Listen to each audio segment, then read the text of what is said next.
so I'm gonna work on this video before I start. This week's topic is saving money for surgeries or hormones or name changes, things like that. Saving money for transition related things, basically. So I guess I'll just start with how I save money for my top surgery. I basically worked my ass off. I worked 2 jobs, if not more than 2 jobs, for about 3 years straight, working anywhere from 60 to 80 hours a week.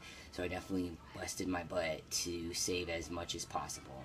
In the beginning, I definitely had an issue with keeping the money that I was making saved securely, but the last 2 years before I had top surgery, my fiance really helped me buckle down and save.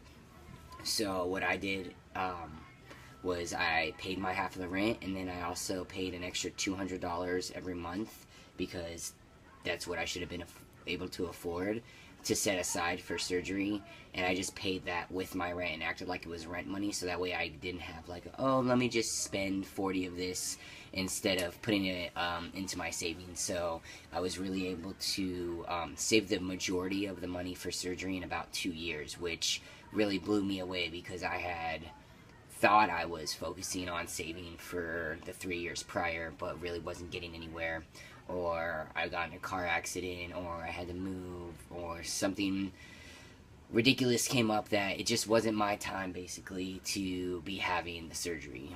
So I definitely think that it will happen when it's supposed to happen for you, because I feel like if I would have had it previously, just things in my life weren't set up in a positive way, that it probably would have been a positive experience for me. So I'm really grateful that I did take my time to get everything I had in order. I had enough money saved up for the month that I had to take off of work, because that was something I didn't really think about in the beginning. I was just trying to save the money for surgery, but you're also taking at least a month off of work, at least in my case, because I had a pretty physical job. So I had to save up a month worth of bill money, because I wouldn't be having that income. And since top surgery, when I had it, was technically still an elective surgery, I wasn't able to get like medical leave or covered by insurance or anything like that. I did have an Indiegogo fundraiser for a little while before top surgery, which I raised about $50, which I'm really appreciative for my friends who donated to that.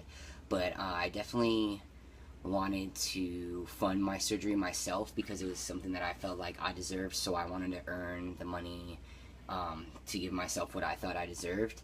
I knew that my parents, well, my mom wasn't financially stable to help me, and my dad and stepmom aren't really in the picture, so I knew that I wasn't going to get any support or help from them. I'm definitely appreciative that my fiance kept me on track and was there to travel with me for surgery and help me with recovery and whatnot, because it definitely made things a lot more smooth. In regards to money for hormones, I originally started hormones going to a local gender clinic, so I paid like $20 every other visit, because it was kind of funded through the state, and every time I went I got STD tests, because they got funding for the more STD tests they did. Obviously I wasn't concerned with the results, but the more testing they did, the more funding they got. So to help out the program, I always got tested for them.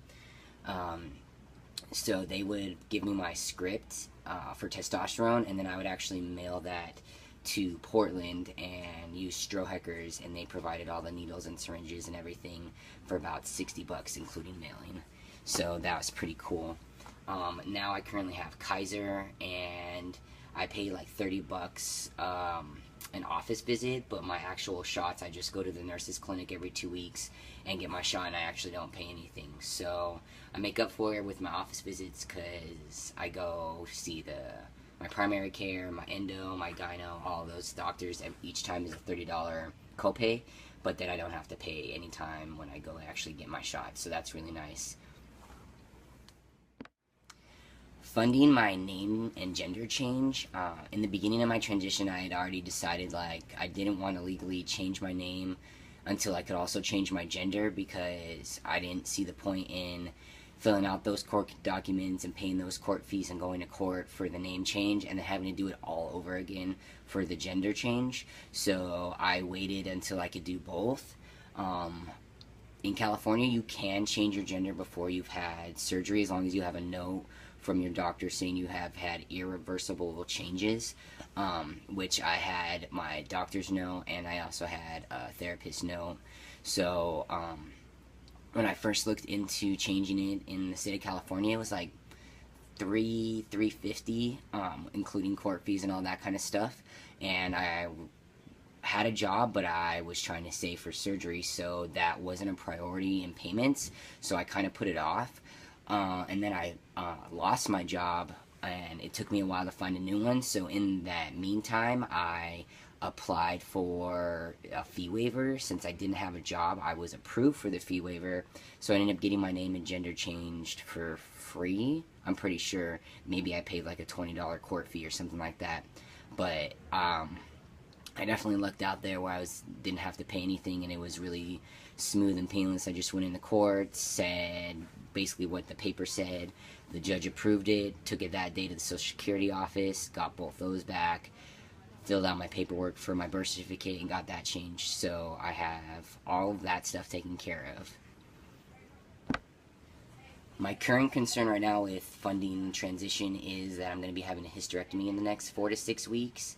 And I'm really hoping that, since this is not really an elective surgery, that I'll be able to take medical leave and actually get some money while I'm taking time off, because the doctor said I'll need 3 to 6 weeks off and then 12 weeks of light duty.